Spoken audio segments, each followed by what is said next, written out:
Hi, I'm Mari Ryan. I'm the CEO and founder of Advancing Wellness. I am an author, a speaker, and a workplace well-being strategist.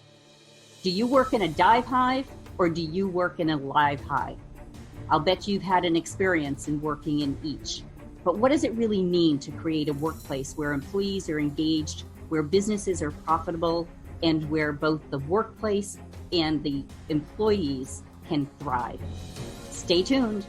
Congratulations! You are tuned into Dov Baron's Leadership and Loyalty Show, the #1 podcast for Fortune 500 executives and those who are dedicated to creating a quantum leap in leadership.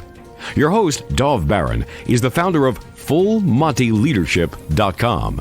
He's an executive mentor to leaders like you, a contributing writer for Entrepreneur Magazine, CEO World, and he's been featured on CNN, Fox, CBS, and many other notable sites. Dov Baron is an international business speaker who was named by Inc. magazine as one of the top 100 leadership speakers to hire. Now, over to Dov Baron. Welcome, dear friends, fans, and fellow aficionados of leadership excellence. Thank you for joining us on this episode of Dov Baron's Leadership and Loyalty Tips for Executives, part of the Full Monty interview series. I'm your host, Dov Baron. I'm the founder of Full Monty Leadership, and I'm here to assist you, tapping into the one thing in your business that changes everything. Let me ask you, are you committed to up-leveling your leadership? Well, what if you worked in an environment where everyone was a buzz to just be there? What could that create? Stay tuned because you're about to find out. Remember, you can chat about this episode or any past episodes inside of our Facebook group, so go on over there, find Dov Baron's Leadership and Loyalty Podcast. If you're a new listener, a new viewer, thank you for joining us. Strap yourself in. We're about to go full Monty. As always, you can find us on iTunes, Spotify, iHeartRadio, wherever it is you tune into podcasts. And we always need your help in staying relevant. So please go over to wherever it is you listen to podcasts and rate, review, subscribe to the show. And hey, you might as well share it with your friends. You can also catch us on traditional radio stations across the United States every Monday and Thursday, all the way from Lancaster, Philadelphia to Colorado to Philadelphia, even to Washington, D.C. You can find us on Roku TV, where there's over 100,000 subscribers. And if you're a regular listener, big thank you to you for making us the #1 podcast globally for Fortune 500 listeners with a potential reach of 2.5 to 4 million listeners for every show. We're honored and grateful to be cited by Inc.com as the #1 podcast to make you a better leader. Do you have Spotify, maybe Google Home, maybe Alexa? You can simply say, play Dov Baron Podcast, and you'll get it there too. Again, thank you for sharing the show with everybody you know. All right, let's strip it down and dive right in. As a leader, whether you're a CEO, C-suite leader, a leader in sales, or in any capacity, you know that how important the work environment is. You know that we all have to be conscious of that. It's shifted. It's changed a lot from what it was even as little as 10 years ago. We now understand the value of creating a culture where people are engaged. Engagement numbers are at a record low. And now what are we going to do about it? What can you do about it? Well, let's find out together, because my guest on this episode is Mari Ryan. Mari Ryan leverages over 30 years of business experience in various backgrounds, including marketing, consulting, executive roles across a variety of different industries. Today, she is the CEO and founder of Advancing Wellness, and she is an expert in worksite well-being. She is the founder and former board chair for Worksite Wellness Council of Massachusetts and is a member of the board of directors of Health Promotions Advocates. She serves as the advisory board of Global Women for Well-Being. I keep having problems with two words that go with well. An active member of the National Speakers Association. And on top of that, Mari is the author of the book, Thriving Hive, How People-Centric Organizations Ignite Engagement and Fuel Results. On top of that, the book recently won a National Business Award. Please help me welcome Queen Bee of Engagement, Mari Ryan. Welcome, Mari. Thanks, Dov. I'm so excited to be here. Yeah, thank you. We're blessed to have you here. It's cool. Now, before we jump in, I always like to ask my guests, tell us somebody maybe it's somebody we wouldn't even know, but somebody who has really been a major influence in your life, somebody who's had a positive impact. Well, I'd actually say it was two people. It was a husband and wife, and they were my Girl Scout leaders when I was a kid. I became a Girl Scout when I was 6 years old and continued through scouting until I was in my mid-20s when I was volunteering and giving back. But in my formative teen years, I had the opportunity to be part of a troop that was led by this husband and wife. They were both teachers, and we did amazing things. And I really learned a lot from them about leadership, about being able to try things that I had, thought I wouldn't have been able to do, and to have confidence in trying things that might be a little bit risky. That's very cool. Yeah, I love asking that question because invariably, there's a cool story with it, and and it's the kind of stuff we don't put on our resumes. We don't even think about putting it on our resumes, and but it's actually at the root of why we're doing what we're doing. That those people, whoever they were, in this case, people running a scout troop, have such power and influence, and it's just a wonderful reminder for me and for our listeners to say, hey, you know what? You're having impact, even if your name is not at the front of my book, if your name is not even mentioned on the stage, you are part of the blueprint of how I became the leader I am. I love that. Thank you so much for sharing that. My pleasure. Now, your new book is it's not a traditional business book. I mean, like I said, it just won this business book award. But Thriving Hive is actually an allegory. So tell us why you chose to go with an allegory rather than this is step one, this is step two, which, by the way, we're all a bit bored with anyway. So yes, well, there you go. There's your answer right there. I didn't even have to say it, right? Now, when you think about how we learn and the ways in which we, really transfer information in powerful ways, it's through story. And, it's as long as, human beings have roamed this planet, stories have been the way in which information has been meaningfully transmitted. Yeah. And I just found that it was one that I'd never written a book before. So I thought, which is going to be harder, making up a story or finding all the facts and figures and information that I needed to be able to write a traditional business book. And I just wanted to do something different. Mm-hmm. And that was the reason I chose writing it in the parable or fable format. And it was really fun to do. It's set in a beehive. It's actually set in 2 beehives. Right. And I really didn't know much about bees. So I had to do a lot of studying and research to learn about bees and how beehives work and all the things that made it a great metaphor for the workplace. It's a system. And it was a way to be able to represent the workplace as a system with workers, bees. Very cool. I mean, I think that it's interesting because, and I want to come more into it in a moment, but I'm glad you just said what you said, which is that you had to go do your research, because when we first talked about it a year ago, the first thing that comes to mind for me, and maybe for many of our listeners and viewers, is, well, bees are they're actually called drone bees. They're drones. They just do their thing, but they're not really got much of a life. And your book is actually about, no, this is actually how to have a life. So it was, I thought it was a very interesting metaphor in that context, in that the way we see bees is that actually they don't have a life. Their job is just to feed the fat queen, who might be XYZ Corporation. Mm-hmm. So it's an interesting metaphor for me because it goes completely 180 on how we perceive it. Tell us a little bit more about that. Well, what I was really trying to do was to create the story in a way that first brought the bees to life, gave them personality, and created the storyline, because there are two different hives that I'm describing here, in comparing this in workplaces to the dive hive, where I'm sure all of us have had experience working at some point in time, and the alive hive. Mm-hmm. And the idea of with bees, they have an assigned job, and typically they keep that job throughout their life. And the idea was to show that the ways in which a system functions, which is what bees do in their hive, is they function in a way and they communicate in a way where it just all works. They work together as a team, everyone's doing their jobs, they're accomplishing what they set out to do in that individual role that contributes to the way the system functions as a whole.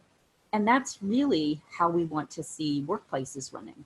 But there's some elements of the contrast of the alive hive and the dive hive that really make up the story of why they're very different and why they represent what our experience might actually be in the workplace. Absolutely.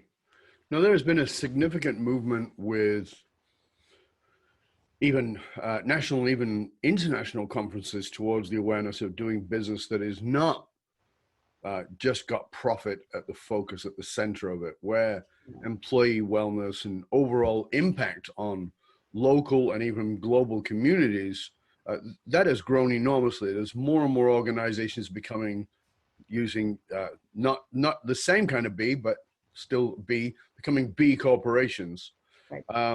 Tell us how that ties into the book's theory about the workplace and the busy hive, the thriving hive versus the dive hive, which is certainly less healthy.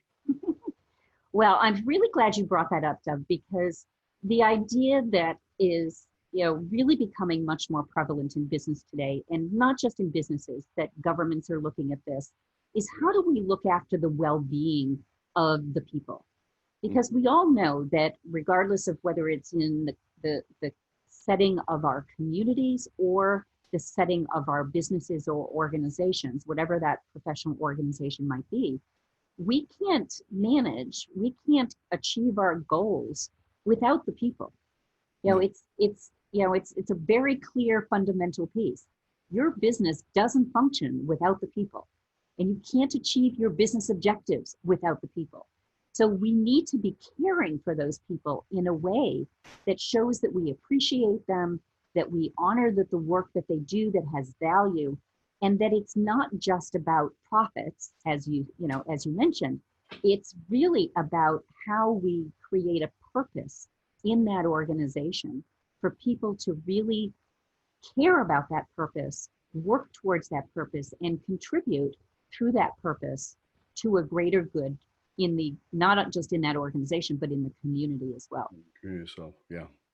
Now, you mentioned it there several times, and I think that the work that we do with individual leaders and with corporations is actually around purpose and finding their purpose. What's your guidance to the companies that the organizations you're working with in that context, in why purpose matters, and how do you suggest that they step into finding that? Because a lot of times, in my experience, companies think they have a purpose, but what they really have is a mission statement with a lick of paint. So, right. Yeah. Talk to us a little bit about that. Well, purpose is really so very important. And the way that I portray this in the book with the dive hive versus the alive hive is, in the dive hive, the purpose is profit. So yes. Queen Cruella is driving her troops to be able to produce profit and to create enough honey that they can sell, and it's all about profit. When in reality, we know that profit can often be an outcome. But when profit is the goal, that's when we get, I would say, in some ways, misdirected. You may have heard a little bit in the last year or so from a letter that came out from Larry Fink, who's the chairman and CEO of the Blackstone Investment Group. Mm-hmm. And he had some very important guidance to, this is one of the largest investment organizations on the planet in terms of the money that they manage. And what he was referring to in his letter was this idea that purpose, the sole purpose, is not about profit, but it's about that is a force for which we can contribute to the greater good. And that profits is a way, we don't want it to be inconsistent with purpose, because certainly profit is important, but it's not the main goal. We want to be able to create a purpose that is going to give meaning to the work that people do, that when you hire people into your organization and when you're trying to engage those people, that they can feel connected to that purpose. That it's Absolutely. not just creating profit to put in shareholders' pockets, but it's contributing to the betterment of the world in general. And that's when people will come to your organization. That's when they'll be engaged in your organization. And that's when they will stay in your organization. Absolutely. Couldn't agree more. Because of course, old school versus new school. Old school was bottom line first. New school tells us that what we have to do is take care of our people first, employee engagement, and talk to us about, from your research and what you found in the work that you've done, how do you see that employee engagement in a thriving Hive shifts the bottom line results? What are some of the meat and potatoes around that people can grab a hold of? Well, we're actually starting to see increasing research that's showing us that there's a real direct connection to this. So if we think about engaged employees, these are the people who are interacting with your customers, creating your products, your services, and delivering to your customers. We've all had some really lousy customer experience in our lives Oh yeah. that we repeat hundreds of times to anyone that will listen. And those experiences, that's part of the brand that is established for that organization. And I think about this. I've been traveling a little bit more lately for business than I have in the recent past. And it's interesting because I've been having what just seemed like extraordinarily positive customer experiences. And I think, this is a sign to me that organizations are really caring for their people because it translates directly to customer service. And when we have those positive customer experiences that the employees deliver, then I'm going to come back. I'm going to buy again. I'm going to tell my friends. So just from the pure customer perspective, it definitely translates to the bottom line. But if we think about it more from the talent management perspective, we think about when you're recruiting and hiring people, it can take a long time and cost a lot of money to hire the right people. And if they don't stay, then there's even more cost. The cost of turnover and retention is something that most organizations measure. And all of that is truly directly measurable. But at the engagement piece, we see this from the perspective when employees, and Gallup's done a bunch of research around this topic, of the relationship between employee engagement and employee well-being. Because this translates to productivity, it translates to fewer sick days, and we're hoping that we're going to continue to see emerging research where we're going to see that it may even translate to long-term reductions in healthcare costs. So talk to us a little bit more on that. Let's take a sort of a little bit deeper dive there. Talk to us about the relationship between when well-being, like employee well-being versus, how does that lead to engagement? But let's go a bit deeper into when you say employee well-being. Let's sort of remove the jargon of that for the people listening and going, well, what does that mean? Sure. Let's define that first. That's absolutely an important place to start. When we're talking about well-being, we're thinking about a model that is, it's a fairly holistic or broad model in that when we think about wellness, so wellness is the word that probably everybody thinks about. Oh, it's, everybody's known about wellness for decades. And most organizations are doing some sort of wellness programs for their workforce. Sure. Most of those programs and the tradition around those programs has been that they've been focused around physical health. So it's, how much sleep do I get, and how many steps do I take a day, and how much do I weigh, and do I use tobacco, and what am I eating, and am I using, not using drugs or alcohol or, Sure. those kinds of things. So it's been predominantly focused around physical health. Absolutely. But in the last 5 years or so, and again, there's increasing research around all of this, that there are additional dimensions that we need to consider beyond just our physical health. So these would be things like, and this is one we're hearing a lot about these days, is financial well-being. I think we all know that if we have some element of our financial life that's out of whack, and we're struggling in some way in that financial part of our life, that is a lot of stress, and it impacts us tremendously. You look at lower wage workers who may have to work two jobs just to make ends meet or to earn a living wage. That's very stressful for those individuals, and it takes a toll on their health. So the financial well-being is a key piece. But then we also want to look at the extent that people have connections in their lives. Do they have people that they can call on in time of need? Do they have connections not only with their colleagues in the workplace and have positive relationships, but with their family and in their community?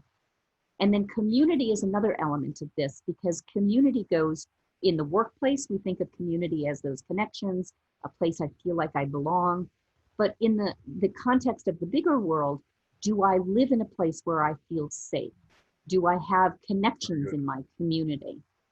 So community and connection, I think, really go together pretty well. And then the last piece is purpose. So this is the purpose at the individual level. Do I have a purpose that motivates me to get out of bed and get excited every day about doing something? And that can, again, tie back to the purpose of the organization. This is often why when we see not-for-profit organizations or mission-driven organizations, their people are really passionate about the work they do because they feel a connection to the purpose of that organization or the mission of that organization. So we kind of think of purpose being at the center. And we hear so much today about, in particular, younger generations, the millennial generation, really looking for meaningful work that has purpose and connection for them to their values, their personal values. Absolutely. So when we think about well-being, we're looking at it much more broadly. Right. So let's tie that back to your question about, so what does that mean in the workplace? And how do we think about that in the workplace? Well, let's go to the connection piece. Everybody wants to feel like they belong, right? That's an innate sense of who we are as human beings. We want to feel like we fit in and we belong. And when organizations really care about people, have practices and policies in the workplace where they demonstrate caring, where they do social things together, where people feel like they can have fun and be their authentic selves, that's when people will really feel connection to both the workplace and to their colleagues. So it creates that environment that they really feel like, hey, I really like being here every day.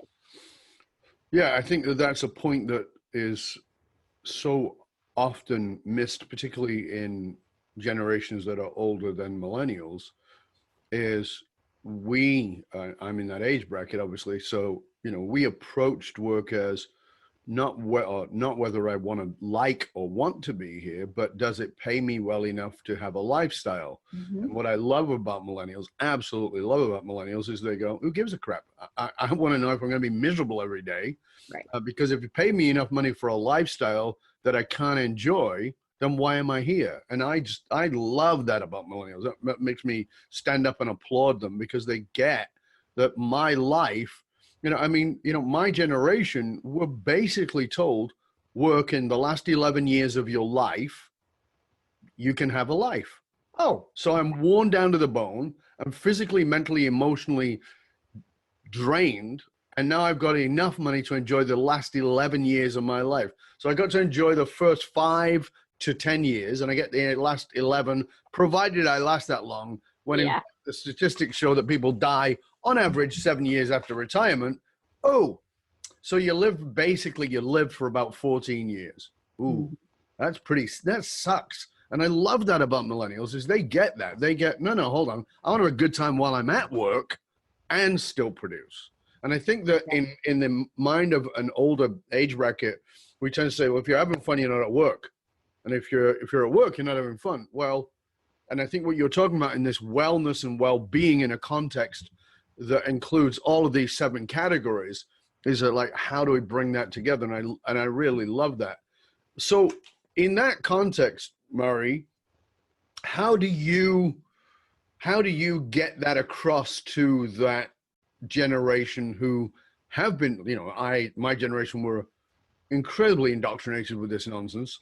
How do you get them across that line to grasp this idea of holistic wellness for their people and how that adds to their bottom line and their values, because in their brain it's still, this is work. Well, it's so interesting to have to think about how to make that shift in the mindset. Mm-hmm. I think that, and we don't want to have to wait. I hear these stories all the time, and it just makes me crazy. Is we hear these stories about a senior executive who's had a heart attack or a near-death experience, and suddenly they get the religion around why living life today and having every moment be meaningful and joyful. Why do we have to wait for people to, have those kinds of horrible experiences for us to be able to get that we only have the moment we're living in today? Tomorrow is a gift if we get it. And we have to really be able to start to encourage people to think about the importance of living today, being able to create the conditions in the workplace where everyone can be their best, where we can all show up being, joyful, engaged, happy, glad to see our colleagues, willing to contribute as part of our team. And all of that translates directly to the bottom line, because it makes for an environment where people want to work. No doubt you've had some sort of job experience where you worked in the dive hive, right? Mm-hmm. Think about reflecting, and I'm sure our audience has all had that experience. At some I point, we've all had those jobs where, Sunday night rolled around and you started to get anxious about going to work on Monday morning. Right. That's not healthy.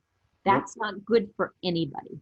And it's not good for the employer either, because those people are the ones that are showing up that are disengaged. They're not doing a good job. They're not providing the quality of service that they can to you, to the organization or to your customers. Nobody benefits in that. No, not at all. You're absolutely right. So let's talk about something that I think was maybe an in-between bridge, and I want to talk to you about it because I believe that you tried this in-between bridge and discovered it didn't work. And I am actually avidly saying to my clients, please get rid of this idea. So, but maybe you have a different thought. What are your thoughts on open door policy, where the door is open and your people can come to you and tell you what their challenges are? How do you feel about that?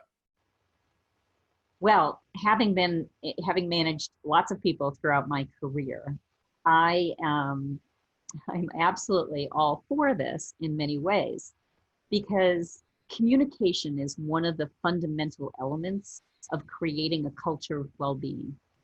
And when we talk about communication, it's that ability to be open and have transparency within the way that communication is handled within an organization, so that it's not just top down, that it's not just, directive from a hierarchy, that it's communication that can go both ways between the people providing input to the organization about what's working and what's not working, as well as having, at the individual level, having employees come to you and be able to talk about, what's working and what's not working. I hear stories all the time about, the only time a manager or an organization finds out that, something wasn't working for an employee is in the exit interview. Well, shouldn't we know a little bit more about what's going on before they're ready to pack up and walk out the door? First off, that's costly to the organization. It's disruptive to the organization, and it's disruptive to the individual's life. Whereas if we can talk to each other and understand what the needs are, and I've had this happen with my own team, where somebody might have been struggling with something and I didn't know it until until I finally, we had a conversation about it, and it was like, all we've got to do is talk this through and figure out what the solution is going to be that's going to work for both the individual and for the organization. So I believe that, and we see this so much more, this is why we've seen the death of the, annual appraisal, performance appraisal kinds of things, because you can't wait till once a year to talk to people. You've got to be talking to people all the time. Mm-hmm. My team has weekly we have a Monday morning team huddle, right? Get together Monday morning, connect, know what's going on, what are the key things people are dealing with, where you need help. so that there's this ongoing flow of communication. But the challenge with the I love what you just said, because the challenge with the open door policy is that it actually, where I balked against it, and I think you do too, is that it allows leaders to be passive. I'm going to sit here in my high office and my door is always open. You can always come and talk to me. No, I can't. Why? Because there's a force field there. You're the boss, I'm not. Yeah. I can't just walk in. And so it doesn't quite work like that. And and leaders go, well, and they come out every meeting and say, my door is always open. So what? And you had talked about, you and I had talked about how, that was something that you had to learn for yourself, was that you were waiting for them to come. Right. And it doesn't work. Doesn't work. This is what this is what I think that leaders fool themselves, is that, they say, oh, well, my doors are, it doesn't matter. It's irrelevant. Nobody's coming through the door. And we get that. Part of the challenge is that we've had this hierarchical structure that exists Absolutely for forever. And, with that hierarchical structure comes power, comes boundaries, and people don't feel like they can cross those boundaries. And as long as those boundaries exist, people aren't going to feel like they can initiate the conversation. You're right. I think a force field is a great description for this. That was very well put. It's this, there's this the door may be open, but there's still a wall there. Yeah, you can't cross it. True. Right. Yeah. So I agree with you. To me, and this is what I actually described in the Alive Hive, is the role that leaders play to be visible within their organization, to be walking around, to be approachable, so that people feel that the leaders are human beings just like the rest of us. Absolutely. And they have challenges. Everybody has challenges, issues. But if we can't have that open communication, then we're never going to succeed. No. Well, you and I are not 25 years old. We grew up in an older. Sorry, maybe you are. I'm not, for sure. Anyway, but and as I said, we didn't grow up with the millennial mentality we may have, but not indoctrinated in the way it is now, which is wonderful. What was the turning point in your life, in your business philosophy, that got you to shift around and come at this from a very different point? Well, it became very clear over a period of time that I was not living in alignment with my values. And the situation was that I was traveling as a consultant. I was living on the road 100% of the time for almost 2 years. So I had 3,000-mile weeks and I had 6,000-mile weeks. And I was hardly ever home. I was only home like every other weekend. I had no relationships in my communities. My friends never knew when or if I was going to be around. And I just recognized that this was not the life that I wanted to live, that I really wanted to be more grounded in my home, in my community. I wanted to have relationships in my community. And, I just really wanted to have a life that had much more balance to it, because all I was doing was working and living away from home. And that's when I said, you know what, this life sucks. I'm going to do something about this. And that was actually about, now it's about 16 years ago. And I made a complete career change as a result of it. So this, I think that I'm pretty certain that there are many of our viewers and our listeners who may be feeling something very similar to that, in that they are feeling, I'm out of alignment here. This is not working for me. But it doesn't, because we get so entrenched into that hamster wheel, it doesn't feel like there's anything I can do. I mean, I've got the mortgage, I got the kids, I got somebody in college, whatever it might be. I got debt. I've invested 20 years in this career or 10 years in this career, and I don't, now what?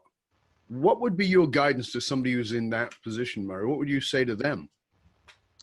Well, I think the important thing is to recognize that we choose our path.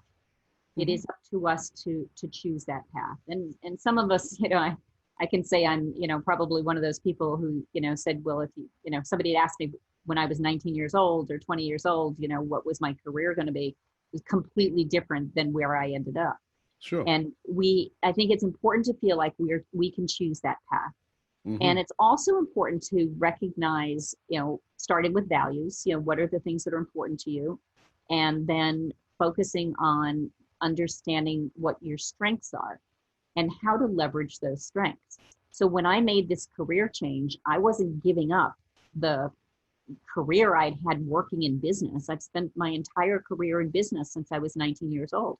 Well, I wasn't going to give that up. I was going to leverage that to be able to use all of the skills and knowledge that I have and just use it in a different way. And the other thing I would say is don't be reluctant to ask for help. Mm-hmm. All too often people say, oh, I've got to go this alone, or I've got to, read the right book or take the right course. And those can be helpful ways to do this. I actually worked with a coach when I got home at the end of those 2 years on the road and said, this life sucks. I hired a coach to work with and worked with that coach for years. Mm-hmm. And it took me a few years to get to the place where I knew that this was the work I was going to do for the rest of my career.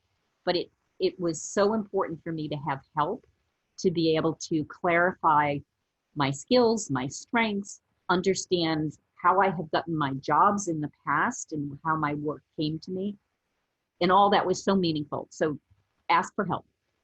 Yeah, I think that is part of the problem when we say, well, I've invested 20, 10, 15, whatever it is, years in this thing, and I've got a mortgage and I've got bills, and that's the loop, right? I've got a mortgage, I've got bills, I got to keep doing it, but I got to get out, but I can't get out because I got mortgage, I got bills. And I think what you said is very important, which is that you got to ask for help. And if you say I can't afford help, then you're just digging a grave.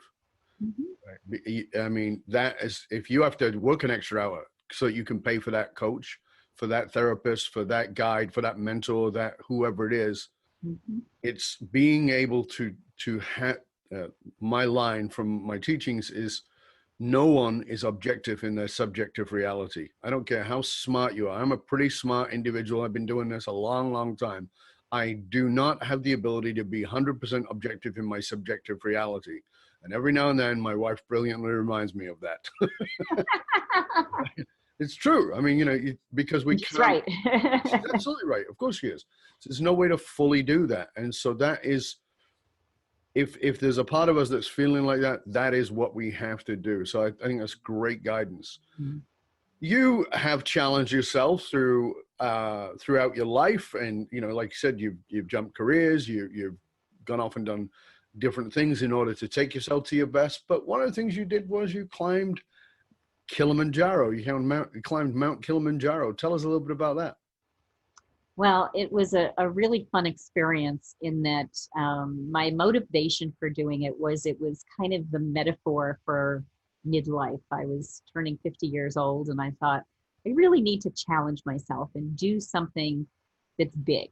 And this felt big. And I had also known a number of people who had successfully and some not successfully, summited at on Kilimanjaro.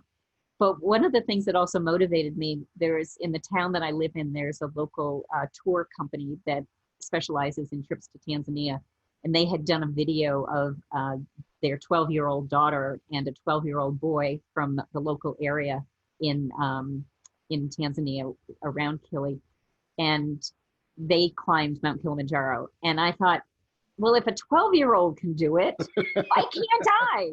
Right. And it was for most of it, it was like a long walk. We were on the mountain for 8 days. We summited on day 7. And most of it was like a long walk until the next to last day when we climbed 4,000 feet, at an incredible, vertical pitch. And it was like walking uphill in sand. You'd move forward and slide back a little and move forward and slide back a little. And it felt like it was going to take forever. And of course, you're having difficulty breathing. And so it was a great metaphor for challenging myself and for trying something that was really different and outside of my comfort zone.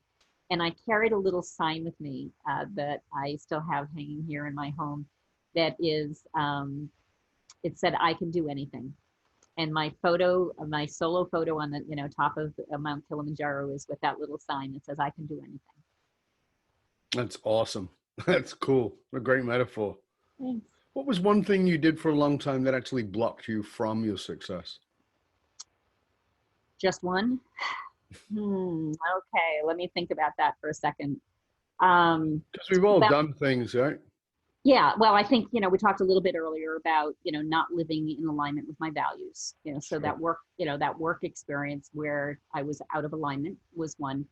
And I think the other thing we alluded to a little bit earlier was when working with my team was waiting for people to come to me with Yes. their, we talk about that with the, the open door kind of policy. But for me to recognize that I really had to be supportive in a way in working with my team to be going to them and asking them what they needed. How could I help them? What was going to make things easier for them? And really showing them that I cared in a way that was caring about them as the person. And that made a huge difference. And I think it, if you asked anybody who worked for me that, when I came to that realization and we were able to establish both some practices and just deepen our relationships as a result of that, it changed everything for us. And for me too, because it really made me feel like I'm now here to help them. It's that servant leader kind of Absolutely. role is I'm here to help you. It's not the other way around. Yeah, I fully agree. What are you presently most curious about?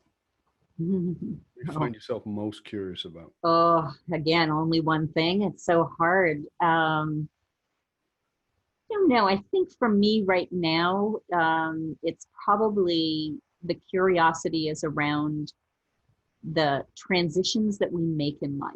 And when we start to, aging is certainly an element of that, how we make transitions or choose transitions in our lives, whether those are career, in our living situations, in our relationships, just how we go through those transitions. And then how, in some cases, and I think everybody who's been through any major life transition knows this, how sometimes we come out differently on the other side. And just what that all means for us and how it shapes who we are as people. Yeah. Some people go through kicking and screaming and some don't. Yeah. And I think the more you go through kicking and screaming, the more likely you are to be completely transformed by it.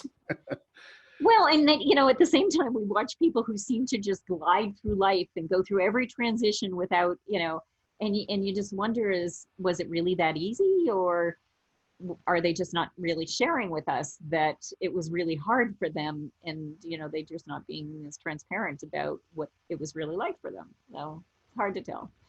Yeah. Let's move into our lightning round. Are you good for that? Sure.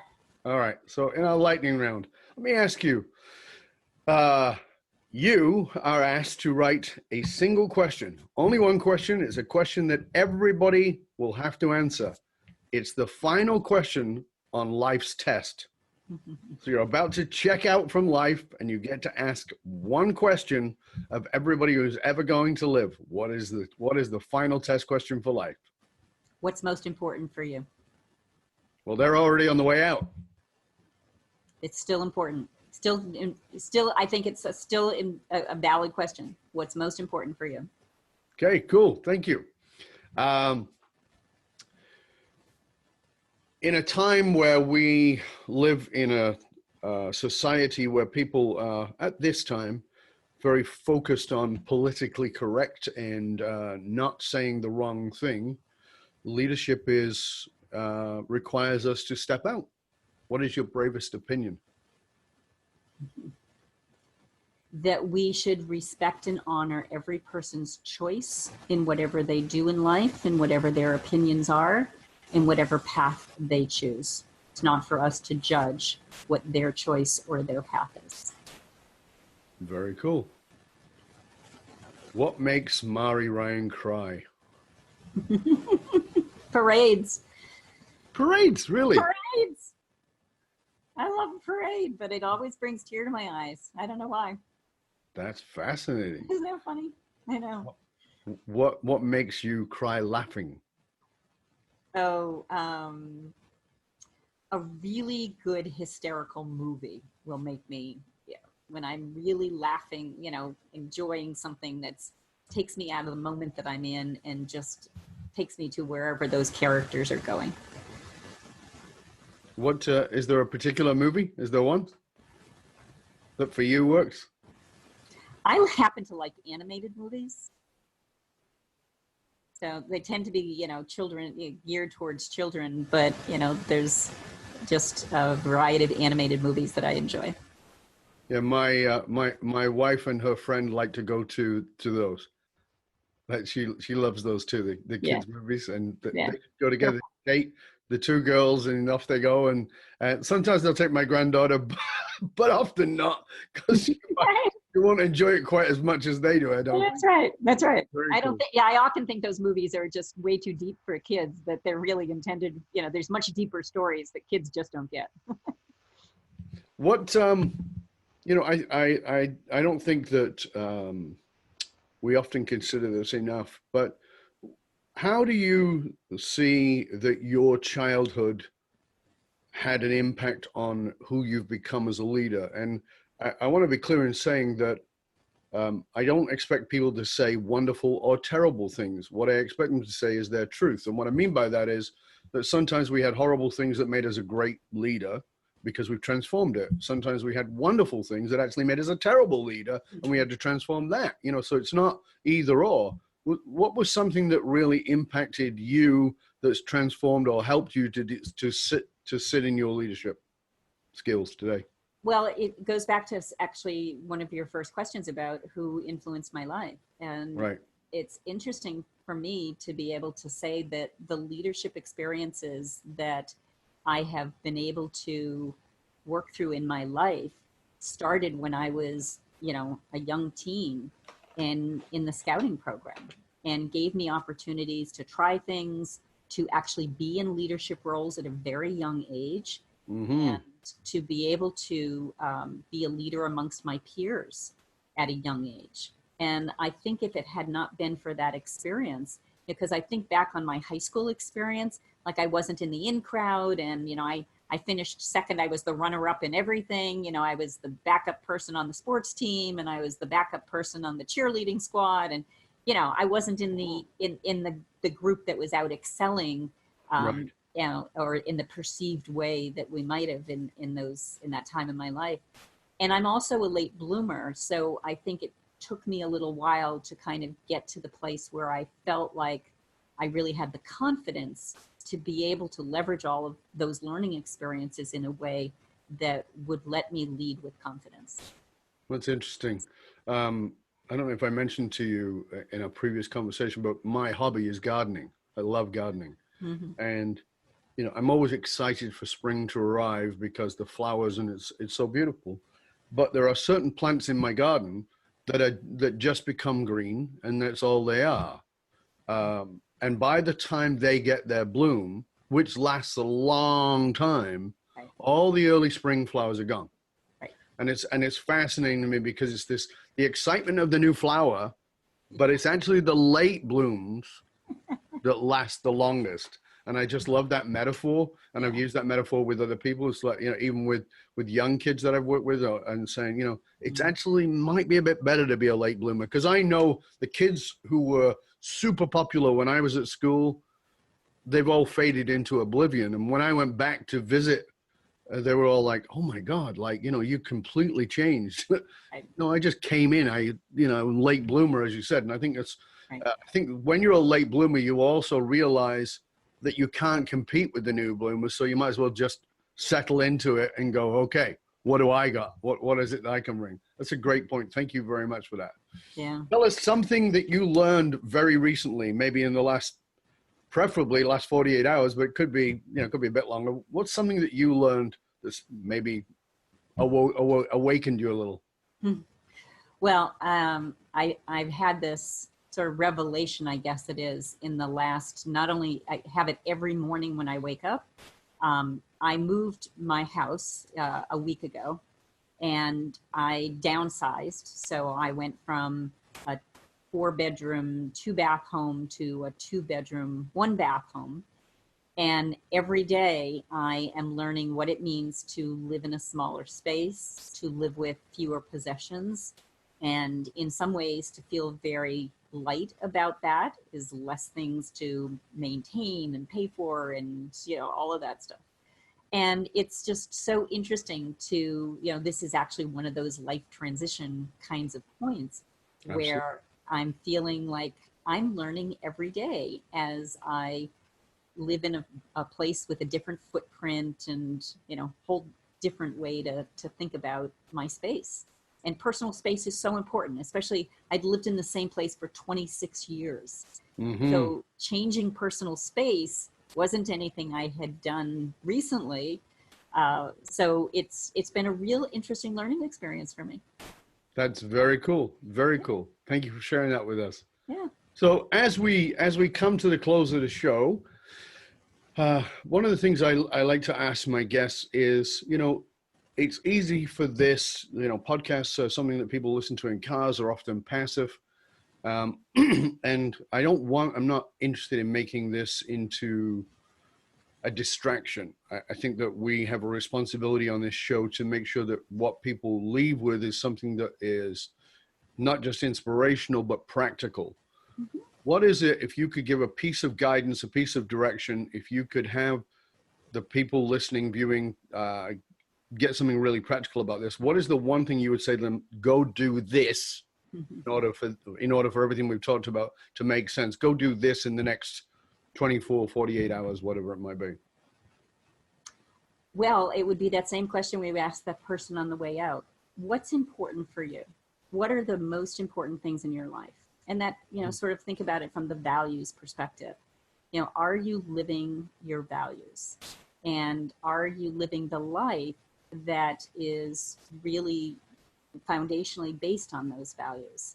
So many times we get, as I was when I was out of whack with, living on the road for 2 years, many of us have times in our lives where we are spending too much time working, not enough time with the people we love, not doing the things we really enjoy most, and really being clear about what's important to you, and then figuring out how to make time for that in your life.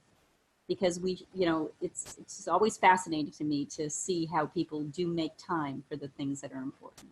That's absolutely true. Thank you. That was wonderful. Mary, it's been a pleasure. Please tell our viewers and our listeners where they can find out more about you, about your book, and about all the wonderful resources that you offer. Well, they can find more about me and my company at our website. The company name is Advancing Wellness, and our website is advwellness.com. And there's lots of information on how to reach us there, all our links to social media. We can find us on a lot of different social media platforms.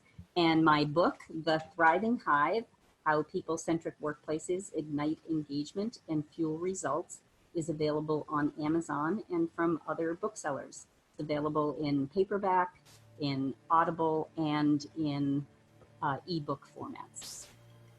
Fabulous. Thank you. Well, like I said, we will, of course, repost all those links. We'll make sure that those are available on the show notes, along with the social media links to Mari's materials. Again, Mari, thank you for being with us. It was a pleasure and honor. And I hope you'll stay with us to the end.